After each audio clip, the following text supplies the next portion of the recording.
A bound manuscript of 178 vellum leaves sits inside the British Library in London, catalogued under Additional Manuscript 5114.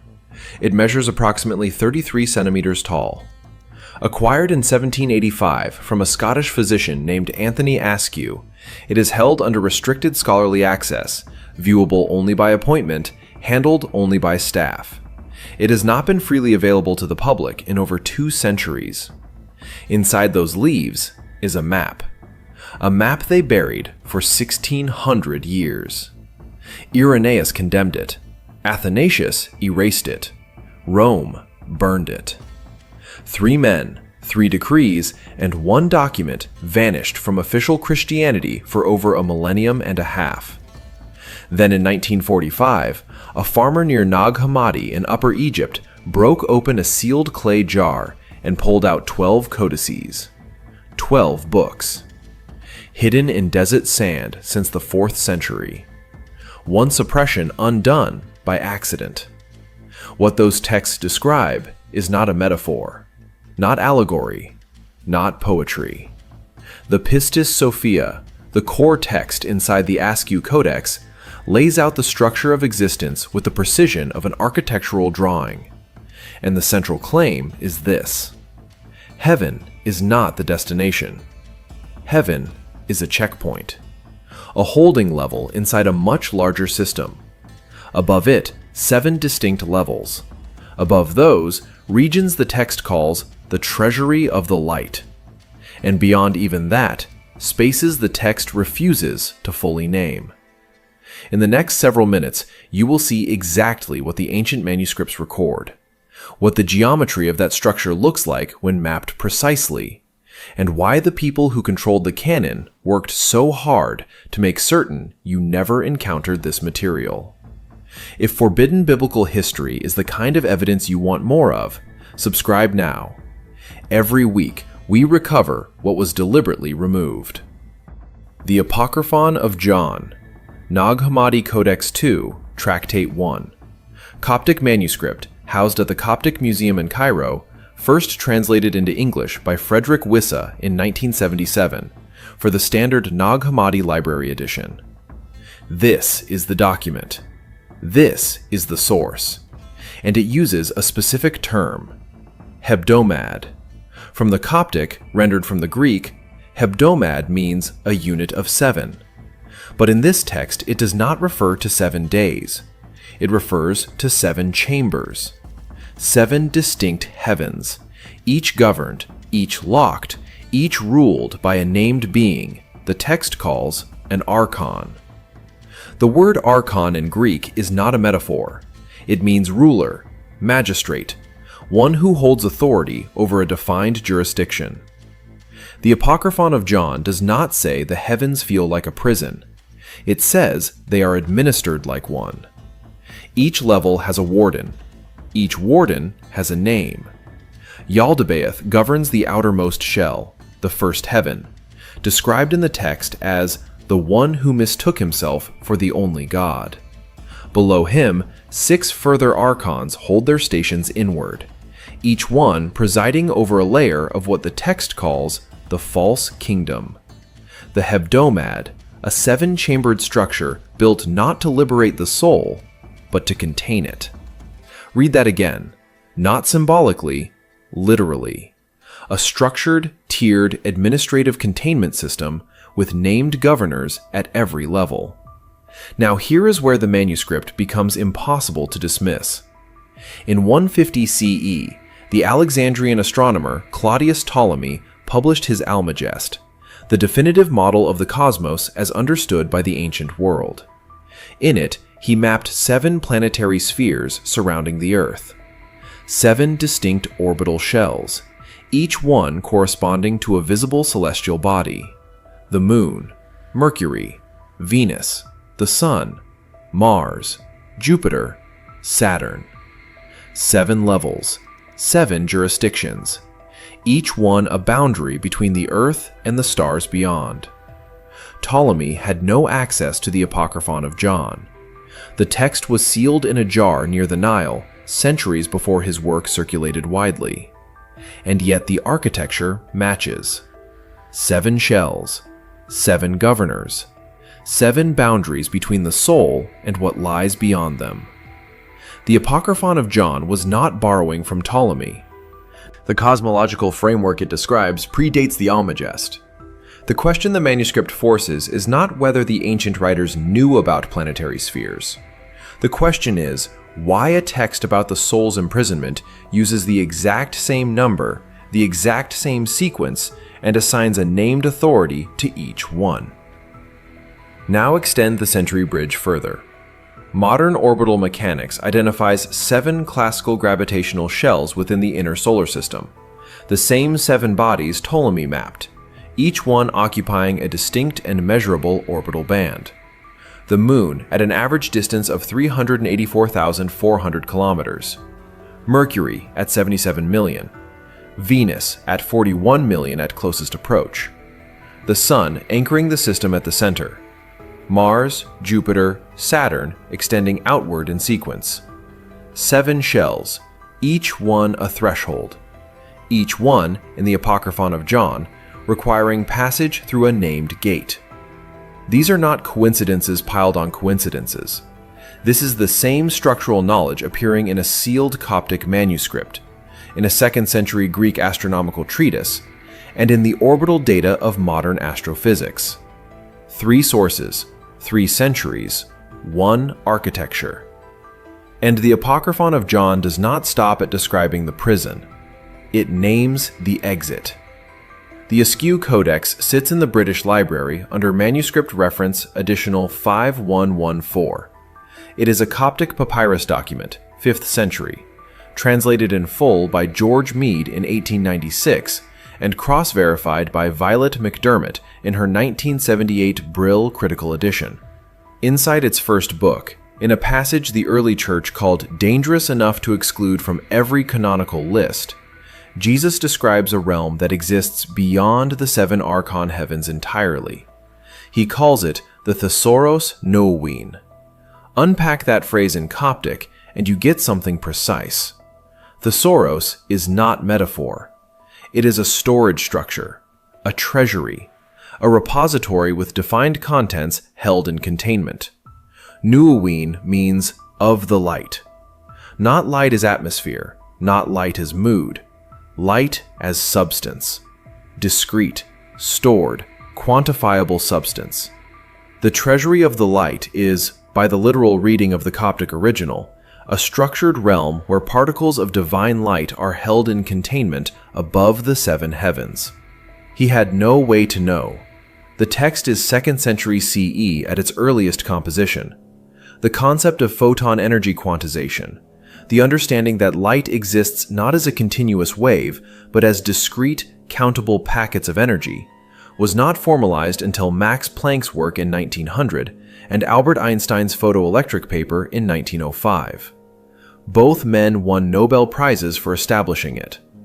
The idea that light could be stored in discrete units, that it possessed particle nature and not merely wave nature, was considered radical at the turn of the 20th century.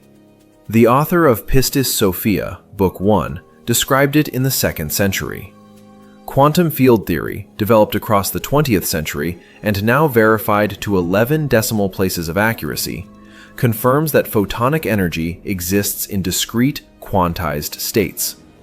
Quantum electrodynamics, formalized by Richard Feynman, Julian Schwinger, and Shinichiro Tominaga in 1948, describes how light particles interact, how they are emitted, how they are absorbed, and how they can be stored in what physicists call bound states within field structures. The treasury of the light is not poetry. It maps onto a physical architecture that science required 17 centuries to describe mathematically. The text places this treasury above the 7th heaven, above Yaldabaoth's entire false kingdom, above every archon and every gate. It is the first level of what the text calls the true divine order, the first rung of a structure that exists entirely outside the prison cosmology. And the text is specific about what is held there, not vague divine radiance. Particles. fragments of original light that were scattered when the material world was constructed. The Coptic uses terminology that implies individual units, countable, distinct, recoverable. Each soul that ascends carries some of these particles back. The ascent is described as a retrieval process, a restoration of stored light to its source. That is not religious language dressed up as physics. That is a 2nd century manuscript using a framework that quantum field theory would not develop for another 1700 years. But the text does not stop at the treasury. There are 6 more levels above it, and the next one breaks every assumption about what an eon actually is. The Bodleian Library in Oxford holds manuscript Bruce 96 under lock in its restricted collection. It is faded vellum, 5th century Coptic, acquired by James Bruce in Ethiopia in 1769 and donated to the Bodleian in 1848. Charlotte Baines produced the first serious scholarly analysis in 1933. Carl Schmitt's earlier German transcription remains a foundational reference. The text inside is called the Books of Zhu, and it contains something that the word eon does not prepare you for. The Greek word I-wen, rendered in English as eon, is almost always translated as era or age, a long span of time. That translation is wrong, or at minimum, catastrophically incomplete. In the Books of Zhu, I-wen functions as a structural noun. It describes a living emanation chamber of the monad, the singular, nameless, divine source. Not a time period, a nested enclosure, a chamber that breathes out existence from within itself and contains within its walls a specific quality of divine being. There are 13 of them, 13 nested eons, each described in the manuscript with its own gate, its own password, and its own light seal. The Books of Zhu are, in part, a procedural document. They record what a soul must present at each boundary to pass through. The passwords are written in the text. The light seals are diagrammed. This is not allegory. This is a protocol document for navigating 13 nested chambers of increasing proximity to the monad. Here is what makes that impossible. String theory, developed across the late 20th century and formalized in the work of Edward Witten, whose 1995 M-theory synthesis unified 5 competing string frameworks, describes reality as composed of nested dimensional membranes. These membranes, called branes in the physics literature, are not sequential layers like floors in a building. They are nested field geometries, each containing and emanating from the one inside it. Each brane has boundary conditions. Each boundary has defined transition rules. Nothing passes from one brane to another without meeting those conditions. The Books of Zhu describe 13 nested eons with gate passwords and light seals as boundary conditions. String theory describes nested dimensional membranes with defined transition parameters. One text was written on vellum in 5th century Coptic. The other was formalized in Nature and Physical Review letters across the 1980s and 1990s. The architecture is identical. And above the 13 eons, the text places something it refuses to name: the ineffable. The manuscripts use that word, the unspeakable, the unnameable, deliberately. Not because the author lacked vocabulary, because the text insists that the highest level of the structure cannot be captured in language by definition. Any name applied to it would reduce it. The ineffable has no name by design. What sits above 13 nested emanation chambers that mirror modern string theory brane geometry is something the text will not describe.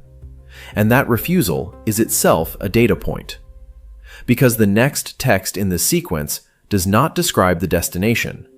It describes the path and the obstacles placed on it deliberately. The Berlin Gnostic Codex sits in the Ägyptisches Museum under catalog reference BG8502. It is a 5th century Coptic papyrus, purchased in Cairo in 1896 by Karl Reinhardt, and it contains a text that the early church suppressed so completely that no canonical reference to it survived. Walter Till produced the definitive German critical edition in 1955. Karen King's 2003 Harvard University Press translation brought it into wide English scholarly circulation. The text is called The Gospel of Mary. 8 pages are missing from the manuscript. They were missing when Reinhardt acquired it.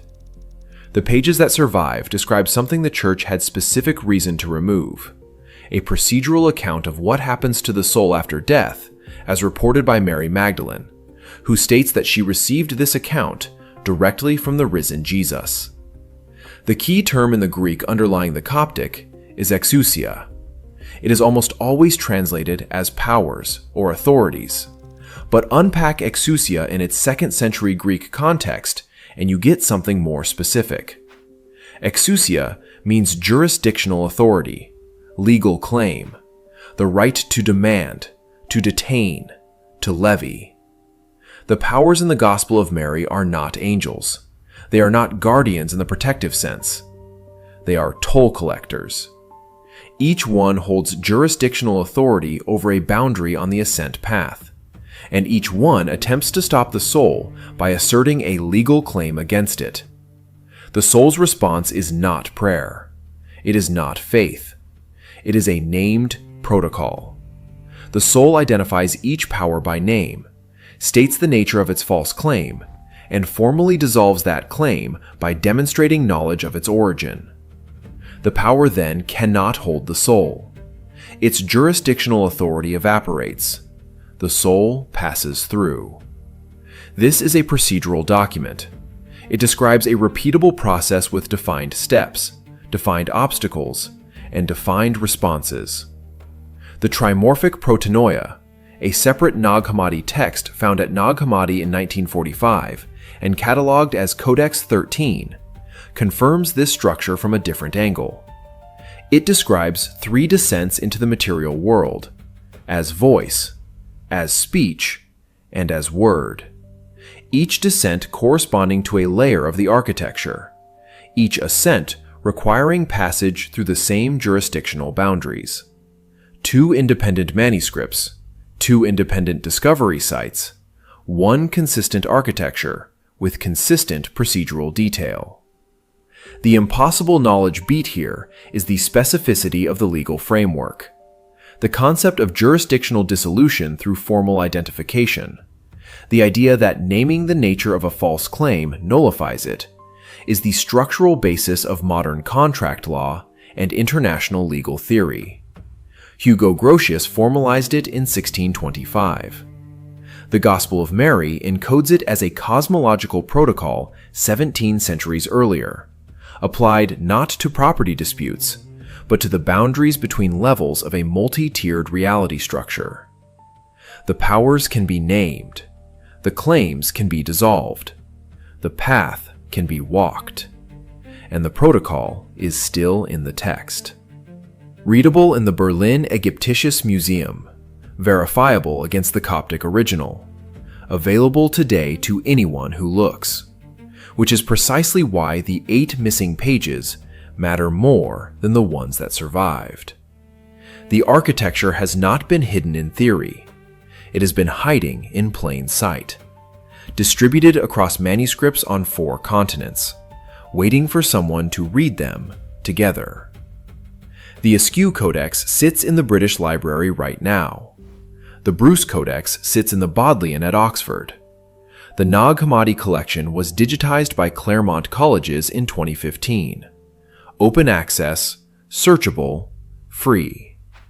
The 7-level architecture was never burned. It was reclassified, called heresy, filed away. The mechanism kept running regardless. Heaven as final destination was always the edit. Heaven as checkpoint, as one gate among 7, that data remained in the manuscripts, intact, on 4 continents across 15 centuries. It still does. You can read it tonight. Which of the 7 levels matches something you have already felt? Leave it below. This archive goes deeper every week. Subscribe if that matters to you.